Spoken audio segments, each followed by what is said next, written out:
ويسألونك عن ذي القرنين قل سأتلو عليكم منه ذكرا إنا مكنا له في الأرض وآتيناه من كل شيء سببا فأتبع سببا. السلام علیکم ورحمۃ اللہ وبرکاتہ. اعوذ باللہ من الشیطان الرجیم. بسم اللہ الرحمن الرحیم. وَيَسْأَلُونَكَ عَنْ ذِي الْقَرْنَيْنِ قُلْ سَأَتْلُو عَلَيْكُمْ مِنْهُ ذِكْرًا إِنَّا مَكَّنَّا لَهُ فِي الْأَرْضِ وَآتَيْنَاهُ مِنْ كُلِّ شَيْءٍ سَبَبًا فَأَتْبَعَ سَبَبًا. وَيَسْأَلُونَكَ اور پوچھتے ہیں آپ سے بارے میں ذوالقرنین کے. قل کہہ دیں سأتلو پڑھتا ہوں میں علیکم تم پر منہ اس کا ذکرا کچھ حال. انا بے شک ہم نے مکننا قدرت دی لہو اس کو فی الارض زمین میں وآتیناہ اور عطا کیا اس کو من کل شیء ہر چیز سے سببا سامان فاتبع پس پیچھے چلا سببا ایک سامان یا راہ کے. نحمدہ ونصلی علی رسولہ الکریم. رب اشرح لی صدری ویسر لی امری واحلل عقدۃ من لسانی یفقہوا قولی. اللہم ارنا الحق حقا وارزقنا اتباعہ وارنا الباطل باطلا وارزقنا اجتنابہ. آمین یا رب العالمین. اللہم انفعنا بما علمتنا وعلمنا ما ینفعنا وزدنا علما. اے اللہ ہمیں اس کے ذریعے فائدہ دے جو تو نے ہمیں سکھایا ہے اور ہمیں وہ سکھا دے جو ہمیں فائدہ دے اور ہمارے علم کو بڑھا دے. آمین ثم آمین.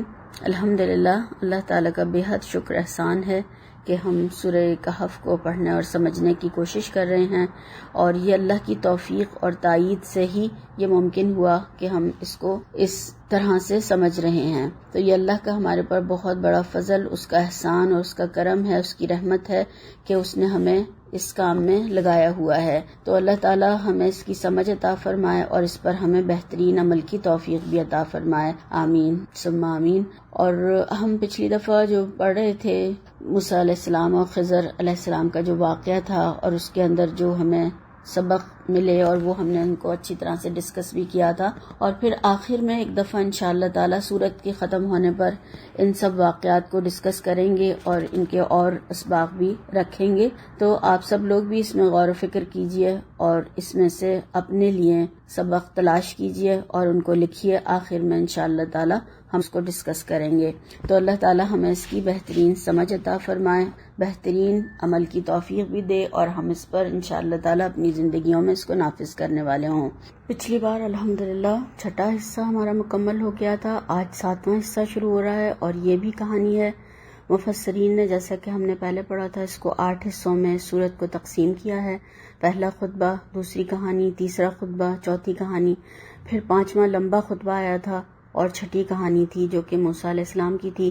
اور اب 7ویں کہانی ذوالقرنین کی ہے اور پھر آخری خطبے پہ ختم ہو جائے گی سورہ کہف. تو یہ بہت بڑا بادشاہ تھا اور اس نے سفر کیا جو اس میں یہاں پر اس کے سفر بتائے گئے ہیں اور اپنی حکومت کی حدود کو ممکنہ حد تک اس نے پھیلایا. پہلے ہم نے دیکھا کہ موسیٰ علیہ السلام اور خضر جو ان کی کہانی میں بھی سفر کی بات کی گئی تھی، تو پہلے اس کو رکھنے کا مطلب یہ ہے کہ علم کے لیے سفر جو ہے وہ اللہ کی نظر میں اس سے بھی زیادہ اہم ہے. تو اس کے بعد ہم دیکھیں کہ یہ ایک سپر پاور کا قصہ ہے، مگر انہوں نے اپنی طاقت کو اللہ کی فرما برداری کے مطابق استعمال کیا. آپ صلی اللہ علیہ وسلم نے فرمایا کہ جب 3 لوگوں سے ملو تو ان کی عزت اور اکرام کرو. نمبر 1 70 یا 80 سال کا بوڑھا، اور یہ اللہ کی طرف سے حق ہے تم پر. تو آج ہم دیکھیں اپنے معاشرے میں کیا حال ہے، کیا عزت ہے، اکرام ہے بڑوں کا اور بوڑھوں کا. اور گھر میں ہی دیکھ لیں، بڑے لوگ یا ماں باپ ہیں یا ساس سسر آ جاتے ہیں اس میں تو ان کا اکرام. اور دیکھیں اولڈ ہوم بن رہے ہیں مسلمانوں کے ممالک میں بھی، دیکھ لیں کیا حال ہے آج. یعنی عزت اور اکرام دینے کے بجائے مسکرا کر ملنا تک ختم ہو گیا ہے ایک دوسرے سے آپس میں. اور بڑے لوگوں کو دیکھ کے تو بچے جو ہیں منہ بنا کے ادھر سے ادھر گزر جاتے ہیں. تو یہ ہمارے دین کا حصہ ہے. اللہ کے نبی صلی اللہ علیہ وسلم نے ہمیں بتایا کہ 3 لوگوں سے ملو تو ان کا اکرام کرو، ان کی عزت کرو، اور یہ حق ہے تم پر اللہ کی طرف سے. دوسرا بتایا کہ قرآن کا علم رکھنے والا، قرآن کا حافظ، اس کا عالم، یعنی قرآن کے علم کو عمل میں لانے والا، عمل کرنے والا، اس پر حامل قرآن، صرف قرآن اٹھانے والا نہیں بلکہ عمل کرنے والا اس پر. اور پھر تیسرا جو بتایا گیا ہے وہ بادشاہ جو عادل ہو، انصاف کرنے والا ہو، یعنی اس کے اندر انصاف بھی ہو، خدا خوفی بھی ہو، ظلم سے روکتا ہو اور خود بھی ظلم نہیں کرتا ہو. تو قیامت کے دن پھر وہ منصف اور عادل بادشاہ اللہ کے عرش کے سائے میں ہوگا، جبکہ کہیں کوئی سایہ نہیں ہوگا. تو کتنی بڑی بات ہے جو ہمیں بتائی گئی ہے. اللہ تعالی ہمیں اس پہ عمل کرنے والا بنائے انشاءاللہ تعالی، آمین. تو اللہ تعالیٰ نے یہاں پر اس بادشاہ کو جو طاقت کے ساتھ ہدایت دی تھی، جبکہ اکثر طاقت کے ساتھ ہدایت نہیں ہوتی ہے انسان کے پاس، تو یہ ریئر کمبینیشن ہوتا ہے جو یہاں پر اللہ تعالیٰ نے ہمیں بتایا کہ بادشاہ بھی اور ہدایت یافتہ بھی. تو ان کی زندگی کا ایک مقصد یہ تھا کہ وہ دنیا میں انصاف قائم کرنا چاہتے تھے. اور اس کہانی سے ہمیں یہ پتہ چلتا ہے کہ جہاں جہاں لوگوں کی مدد کی انہوں نے، تو وہ بغیر کسی لالچ کے، معاوضے کے یا کسی بھی جزا کے یا بدلے کے انہوں نے اللہ کی خاطر کی. تو یہود کے سوال پر یہ کہانی سنائی جا رہی ہے اور اس میں عبرت اور نصیحت کے وہ پہلو بتائے گئے ہیں جن کی ضرورت ہے. ورنہ ہسٹری کی کتابوں کی طرح واقعات اور جزیات اس میں نہیں بتائی جائیں گی، بس سبق لینے کے لیے صرف وہ باتیں بتائی جائیں گی جو کہ ہمارے لیے عمل کے لیے ضروری ہیں. اس بادشاہ کی کہانی سے جو ذکرہ ہوگا، یعنی جو نصیحت ہوگی، عبرت اور نصیحت کے جو پہلو ہیں اس میں تو پوری انفارمیشن نہیں دی گئی ہے ایک جو دنیا کی کہانی کی طرح سے ہوتی ہے. تو بہت ڈیٹیل بھی قرآن اور سنت کے حدیث کے حوالے سے ہمیں اس بادشاہ کی نہیں ملتی ہے. بس جو ان کے یہاں اس کا لقب بادشاہ کا تھا ذوالقرنین، وہی یہاں پر قرآن میں بتایا گیا ہے. اور اب ہمارا یہاں سے جو آج کی آیات ہیں 83 سے ذوالقرنین کا واقعہ شروع ہوتا ہے، جو کہ 98 آیت تک چلے گا.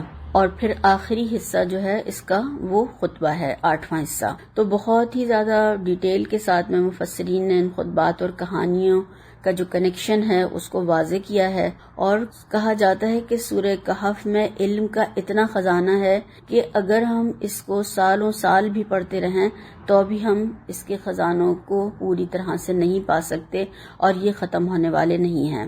اللہ تعالی ہمیں اس کو سمجھنے والا بنائے انشاءاللہ تعالی، آمین.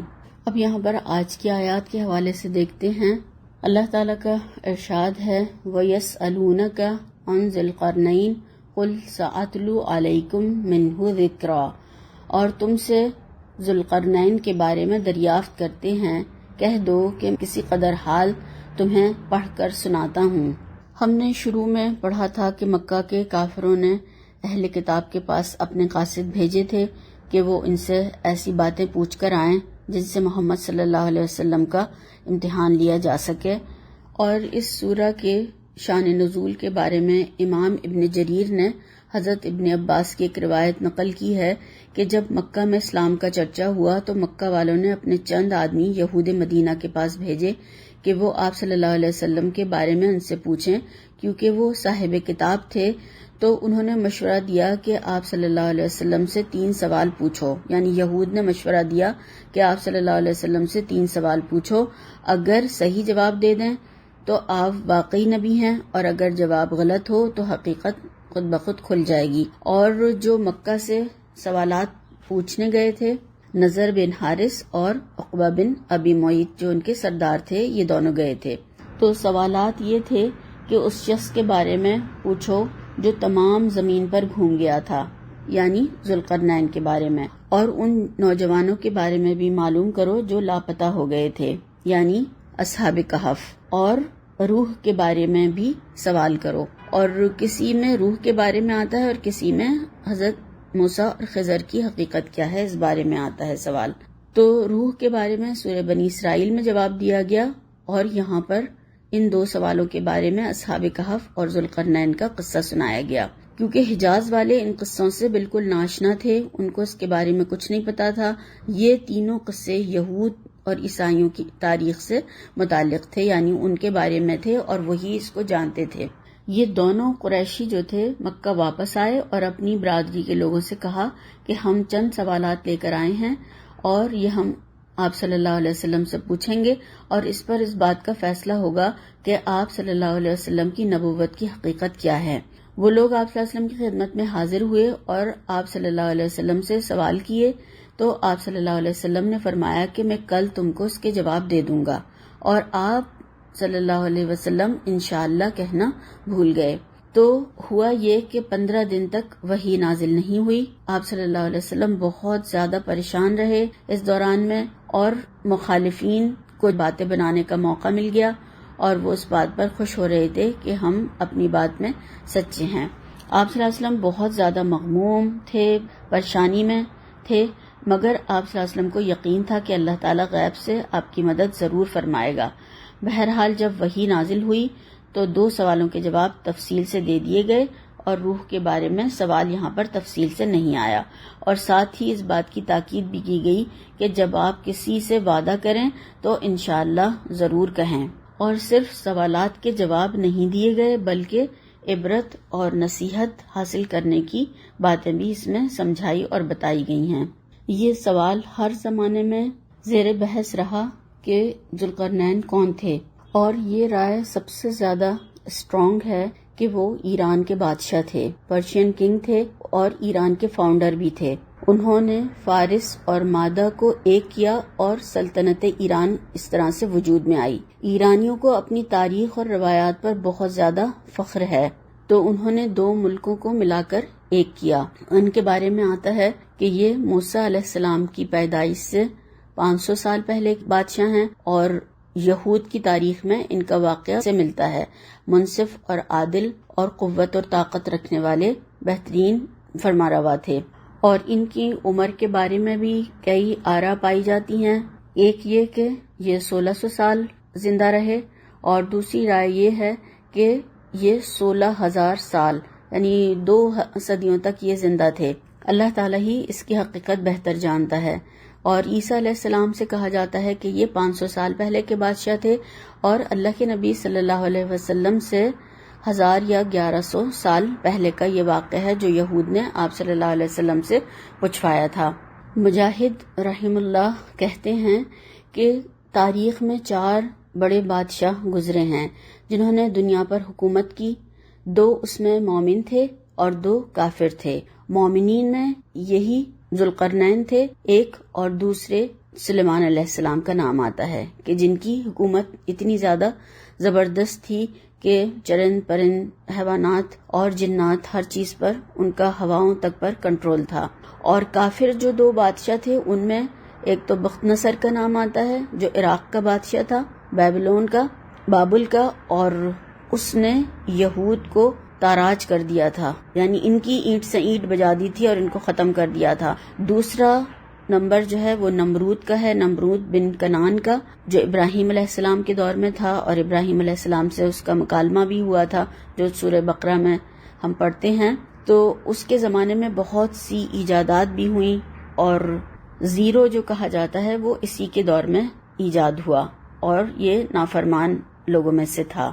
حضرت علی رضی اللہ تعالیٰ عنہ کا ایک قول ملتا ہے کہ یہ نہ نبی تھے نہ فرشتے تھے بلکہ اللہ تعالیٰ کے ایک بندے تھے، کیونکہ بہت سارے لوگوں نے ان کے بارے میں بہت عجیب و غریب داستانیں گھڑ رکھی ہیں، اور ان کے بارے میں یہ بھی کہا جاتا ہے کہ یہ ثریا ستارے پر اپنا جا کر گھوڑا باندھا کرتے تھے اور ہواؤں پر یہ اڑتے پھرتے تھے، جیسے کہ خضر علیہ السلام کے بارے میں ہے۔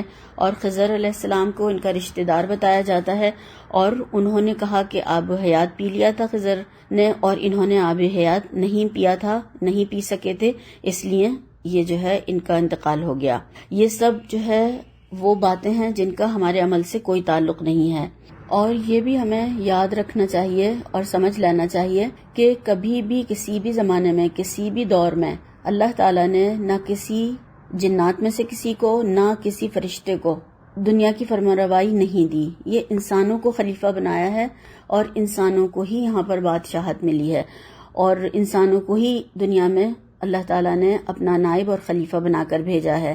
تو پھر یہ اگر فرشتے تھے تو یہ اپنا جو گھوڑا ہے کہا جاتا ہے کہ باندھ کر آتے تھے ثریا ستارے پر، تو یہ پھر فرشتے ہوئے.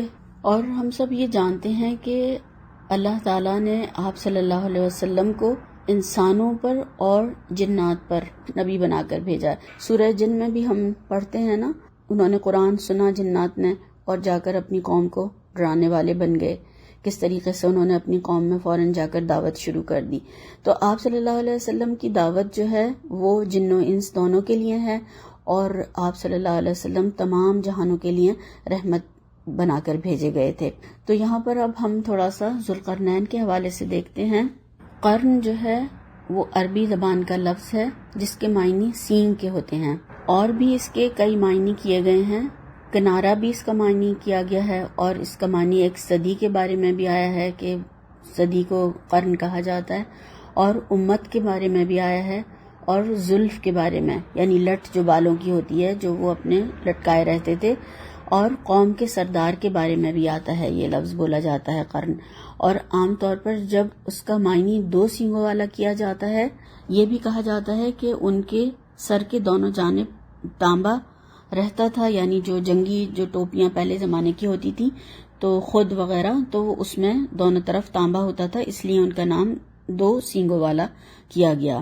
اور یہ بھی کہا گیا کہ 2 مملکتوں کے یعنی روم اور فارس کے بادشاہ تھے، اس لیے ان کو ذوالقرنین کہا گیا. اور کسی نے یہ بھی بتایا کہ ان کے سر کے دونوں جانب سینگ تھے.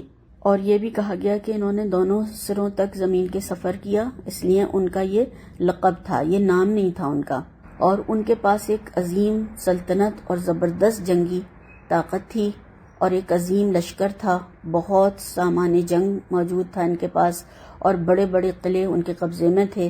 اسی وجہ سے دنیا کے مشرق و مغرب کے ممالک پر وہ قابض ہو گئے تھے اور دنیا کو اپنا متی کر لیا تھا. انہوں نے دنیا کے بادشاہ ان کے باز گزار تھے اور دنیا کی عربی اور عجمی قوموں نے آپ کی خدمت کو باعث سعادت سمجھا.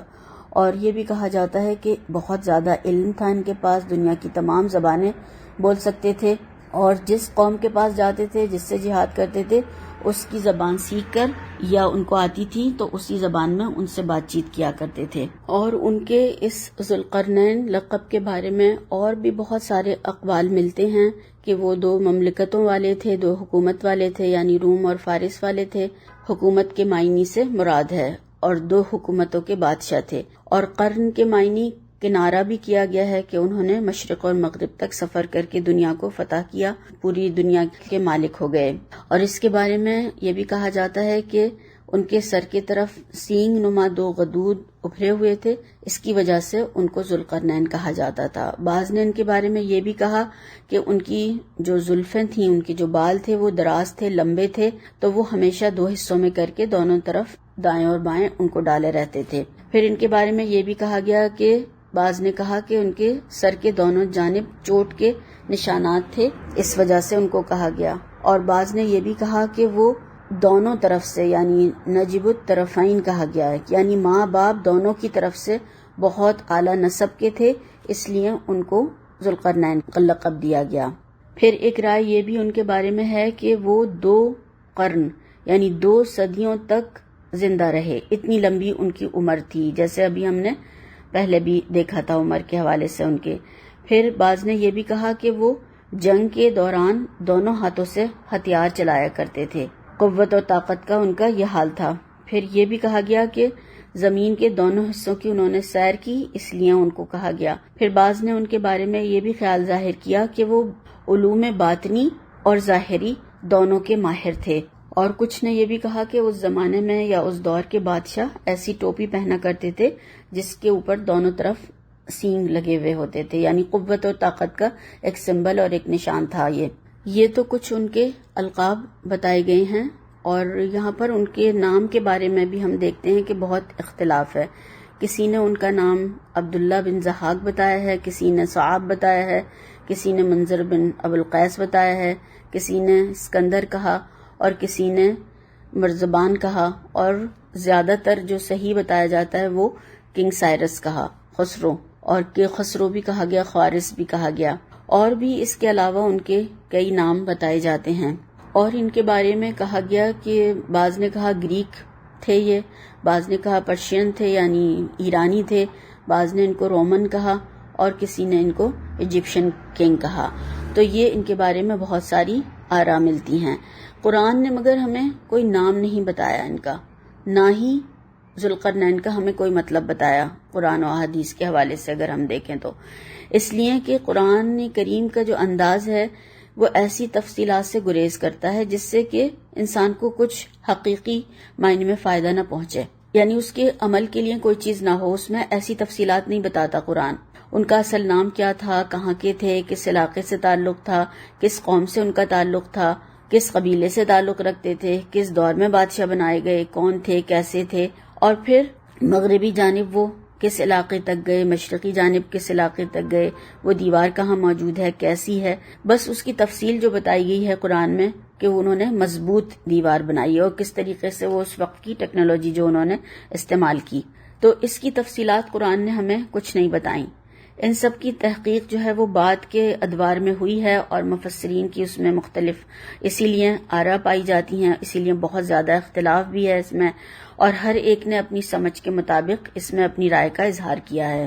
اور آج بھی ان کے بارے میں بہت سارے محققین ہیں تحقیقات کر کے جو بتا رہے ہیں آج کے دور میں بھی، تو وہ کہتے ہیں کہ یہ تینوں جو سفر یہاں پر جن کا ذکر قرآن کریم میں کیا گیا ہے، یہ تینوں ان کے زمین کے بجائے آسمانی سفر تھے، اور وہ بلیک ہولز تک گئے اور وہاں پر جو قومیں ہیں ان تک پہنچے، اور یہ دیوار انہوں نے دنیا میں نہیں بنائی بلکہ کہیں اور کسی اور پلانٹ پر بنائی ہے۔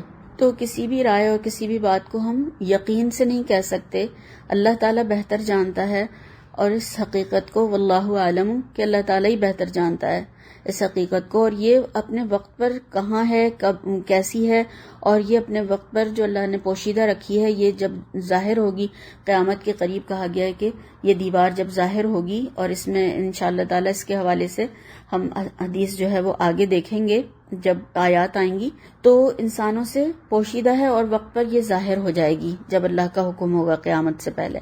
تو بجائے اس کے ہم کہ اس کی کھوج کرید میں وقت لگائیں کہ وہ کہاں ہے، کیسی ہے، کیا ہے، بلکہ یہ دیکھنا ہے کہ انہوں نے کیا کیا، بادشاہ کا عمل کیا تھا، ذوالقرنین کا عمل کیا تھا، کیا کام کیا انہوں نے، اس میں ہمارے لیے سبق پوشیدہ ہے جو اللہ تعالیٰ نے ہمیں یہاں پر بتایا ہے، تو اس کو ہم دیکھیں، اس کو پڑھیں اور اس کو سمجھنے کی کوشش کریں انشاءاللہ تعالیٰ۔ تو یہاں پر فرمایا یسألونکا، وہ پوچھتے ہیں آپ سے۔ اب یہاں پر دیکھیں کہ کچھ باتیں تو قرآن کریم میں خود موجود ہیں اور کچھ سوال کر کے اللہ تعالیٰ نے سمجھائی ہیں، یعنی سوال لوگوں کے ذہن میں آئے، انہوں نے سوال کیے جس وقت قرآن اتر رہا تھا، اور اس طریقے سے وہ بہترین طریقے سے ان سوالوں کے جواب دے کر لوگوں کو بتایا اور سمجھایا گیا، اور کچھ خود بخود سوال کر کے لوگوں کے ذہن کو جگایا گیا، کیونکہ یہ ایک بہترین طریقہ ہے لوگوں کے ذہن کو جگا کر بات کو پوچھنے کا۔ یعنی جب سوال کیا جاتا ہے تو سوتا انسان بھی جو ہے وہ ہڑبڑا جاتا ہے، اٹھ جاتا ہے کہ مجھ سے کچھ پوچھا جا رہا ہے۔ تو یہاں پر جو یسألونک آیا ہے یہ تکرار کے معنی میں بھی ہے کہ وہ بار بار آپ صلی اللہ علیہ وسلم سے پوچھ رہے تھے، اور جس زمانے میں ہم نے ابھی پڑھا تھا کہ وحی کا سلسلہ بند ہو گیا 15 دن تک جب وحی نہیں آئی، تو اس زمانے میں بھی روز آ کر آپ صلی اللہ علیہ وسلم سے پوچھتے تھے، اور پوچھ کے آپ صلی اللہ علیہ وسلم کو پریشان کرتے تھے، اور کتنا زیادہ آپ صلی اللہ علیہ وسلم اس زمانے میں، اس وقت جب وحی رک گئی تھی، فترۃ الوحی کا جو زمانہ تھا، بہت زیادہ پریشان رہے اور بار بار آ کے آپ کو تنگ کرتے تھے اور پوچھتے تھے، ورنہ قرآن میں سوال کے لیے سآلہ بھی آتا ہے، انہوں نے پوچھا، مگر یہاں پر جو یسألونک آیا ہے بار بار آپ سے پوچھ رہے ہیں آ کر، تو اس میں تکرار بھی ہے۔ اور ایک اس کے بارے میں یہ بھی کہا جاتا ہے کہ ان کے پاس جو جتنی معلومات قرآن نے ہمیں صحیح معلومات دی ہیں، ان کے پاس اتنی معلومات نہیں تھیں، تو پھر بھی وہ سوال کروا رہے تھے اور بار بار سوال کر رہے تھے۔ تو جب انسان کے پاس کوئی صحیح علم موجود ہو تو وہ پھر کسی سے پوچھ کے اس کو کراس چیک کر سکتا ہے، مگر خود جب اس کے پاس کچھ علم نہ ہو تو وہ کراس چیک کیسے کرے گا؟ تو یہاں پر اللہ تعالیٰ نے جو کہا ہے کہ یہ جو پوچھ رہے ہیں بار بار آ کر تم سے سوال کر رہے ہیں ذوالقرنین کے بارے میں، تو اب ہم سناتے ہیں اس کا قصہ. آپ کہیے کہ سأتلو پڑھتا ہوں میں، عنقریب تمہیں پڑھ کر سناؤں گا. جبرائیل علیہ السلام کے ذریعے سے اللہ تعالیٰ نے نازل فرمایا اور آپ صلی اللہ علیہ وسلم نے ان کو پڑھ کر سنایا. اور یہ ایک سپر پاور کا قصہ تھا، یہ کوئی کسی عام انسان کا قصہ نہیں تھا. تو اس کا ٹھیک ٹھیک حال میں تمہیں سناتا ہوں، یا اس کی ٹھیک ٹھیک جو کہانی ہے یا تذکرہ ہے، جو یہاں پر ذکرہ کہا گیا ہے. ذکرہ کے معنی یاد دہانی کے بھی ہوتے ہیں، تذکیر کے بھی ہوتے ہیں، سبق آموزی کے بھی ہوتے ہیں، عبرت کے بھی ہوتے ہیں، نصیحت کے بھی ہوتے ہیں، رہنمائی کے بھی ہوتے ہیں، اور حال احوال کے بھی ہوتے ہیں، اور ریمائنڈر کے بھی ہوتے ہیں. یعنی اتنے سارے اس کے معنی ہوتے ہیں ذکرہ کے. اور اس واقعے میں صرف علم ہی نہیں دیا گیا کہ تمہیں یہ بتا دیا گیا ہو کہ ذوالقرنین کون تھے، بلکہ عبرت بھی ہے، علم بھی ہے، اور قرآن کے تمام قصوں میں نصیحت، عبرت اور علم موجود ہوتا ہے. اسی طرح سے یہاں پر اس قصے میں بھی سنایا اور بتایا گیا. پھر فرمایا انا مکننا لہو فی الارض وآتیناہ من کل شیء سببا، ہم نے اس کو زمین میں بڑی دسترس دی تھی اور ہر طرح کا سامان عطا کیا تھا. اللہ تعالیٰ نے ان کو بہترین وسائل بھی عطا کیے تھے، اور عقل اور رشد کے بھی مالک تھے، اور مادی، علمی، عقلی، روحانی قوتیں بھی اللہ تعالیٰ نے ان کو بہت وافر عطا فرمائی تھیں، اور بہت زیادہ نیک اور عادل، متقی، پرہیزگار بادشاہ تھے. اور مکنہ کے معنی میں آتا ہے اقتدار، قوت، طاقت اللہ تعالیٰ نے ان کو بخشی تھی، قدرت بخشی تھی. اور سبابہ کے معنی میں جو آتا ہے وسائل بھی آتے ہیں، رسی بھی کو بھی کہا جاتا ہے، ساز و سامان کو بھی، عقل اور علم کو بھی، نالج کو بھی کہا جاتا ہے. ذریعہ، وسیلہ، حصول، مقصد کے لیے جو سب کچھ استعمال کیا جائے، ہر قسم کے وسائل اللہ تعالیٰ نے عقل اور شعور اور مادی اور علمی اور روحانی قوتیں ان کو عطا فرمائی تھیں. فَأَتْبَعَ سَبَبًا، تو اس نے سفر کا ایک سامان کیا. اب فَأَتْبَعَ کے معنی پیچھے چلنے کے ہوتے ہیں، اتباع کرنا، پیروی کرنا. تو در پہ ہوا یا تعاقب کیا یا پیچھے چلا. سببا کے معنی آتے ہیں اس نے راستہ لیا یا سفر شروع کیا یا پیچھے لگ گیا ایک راہ کے، یا سامان کیا. تو اس کے بارے میں سببا کے معنی بھی کئی کیے گئے ہیں، اور اس کے معنی میں افرادی قوت کے بارے میں بھی کہا گیا ہے، علاقہ بھی، مال اور دولت بھی، ذریعے اور وسائل بھی، ہتھیار اور فوج کو بھی کہا گیا ہے، علم اور عقل کو بھی کہا گیا ہے، رشد، بہت ساری زبانوں کا علم تھا ان کو، اور بہت ساری زبانیں بولتے بھی تھے. اور پھر یہ بھی اس کے بارے میں ایک رائے ملتی ہے کہ ان کے فالوورز بہت زیادہ تھے، اور بہترین ان کی ٹیم تھی جو انہوں نے اتنا بڑا کام انجام دیا کہ پوری دنیا میں گھومے اور پوری دنیا میں اللہ تعالیٰ کی وحدانیت قائم کی اور پوری دنیا کو عدل اور انصاف سے بھر دیا. تو اللہ تعالیٰ نے ان کو اسباب اور وسائل دیے تھے، تو انہوں نے وہ ان کا استعمال کیا، صحیح استعمال، ان کو ضائع نہیں کیا. انہوں نے بہت ہی اچھی طرح سے عقل مندی کے ساتھ میں سب چیزوں کا استعمال کیا. ہر ایک کو ہم دیکھتے ہیں کہ وسائل ملتے ہیں تو کچھ ان سے بہترین کام لے لیتے ہیں اور کچھ انہیں ضائع کر دیتے ہیں. اب خود انسان کی اپنی جو اسکلز ہیں یا خوبیاں ہیں یا جو اس کا ٹیلنٹ ہے، وہ اگر انسان خود نہیں پہچانتا اور اس کو نہیں بروئے کار لاتا یا وہ اس کو استعمال نہیں کرتا، تو پھر وہ صلاحیتیں ختم ہو جاتی ہیں، ان کو زنگ لگ جاتی ہے اور وہ پھر اس کے کچھ کام نہیں آتی ہیں. تو اس کی یہ خوبی تھی کہ اس نے وسائل سے کام لے کر ان سے مزید وسائل پیدا کیے. مثلا لوہے سے کام لے کر اس نے ہتھیار بنائے، پھر ہتھیاروں کا اس نے استعمال کیا، اور پھر ان ہتھیار اور اپنی افواج سے اس نے پوری دنیا میں اللہ کی وحدانیت قائم کی اور عدل و انصاف کیا. اور سببہ کا جو معنی ہے وہ رسی کے بارے میں جو آتا ہے، تو یہ رسی جو ہے وہ کیا کرتی ہے، دو چیزوں کو ملا کر باندھ دیتی ہے. اور یہ جو رسی جیسے بٹی جاتی ہے پہلے دیکھا ہوگا، تو وہ کس طریقے سے بل کھا کر ہوتی ہے، اور اسی لیے اس کو سلسلہ بھی کہا جاتا ہے. تو سلسلہ کیا ہوتا ہے کہ ایک کے بعد ایک کڑی، ایک کے بعد ایک، وہ جوائنٹ ہوتی ہیں، ایک کے بعد ایک کڑیاں ملتی چلی جاتی ہیں جیسے چین ہوتی ہے. تو لوہے کی کڑیاں ایک دوسرے سے جڑتی ہیں تو وہ چین یا زنجیر بن جاتی ہے. تو اس طریقے سے اسباب وسائل کا استعمال ایک کے بعد ایک، ایک کے بعد ایک، کہ وہ ایک چین کی طرح سے بن گیا. تو جو لوگ اسباب کا صحیح استعمال کرتے ہیں وہ ایک سے دوسری، دوسری سے تیسری، تیسری سے چوتھی، یہ اس طریقے سے اپنی نعمتوں کا صحیح استعمال کرتے ہیں اور اس کا حق ادا کر دیتے ہیں۔ اور جبکہ ہمارے پاس دیکھیں کیا کیا جاتا ہے کہ جو اللہ نے نعمتیں، وسائل، قوتیں، طاقتیں دی ہیں، ان کو اگر ہم چاہیں تو استعمال کر لیں، وہ چاہیں تو سستی سے ان کو ضائع کر دیں۔ عقل، جو علم، ہمیں جو بھی سارے چیزیں دی ہیں اللہ تعالیٰ نے، معاملہ فہمی ہے، سمجھ ہے، تو وہ ہم استعمال کرتے ہیں، کچھ اسے یوں ہی ضائع کر دیتے ہیں۔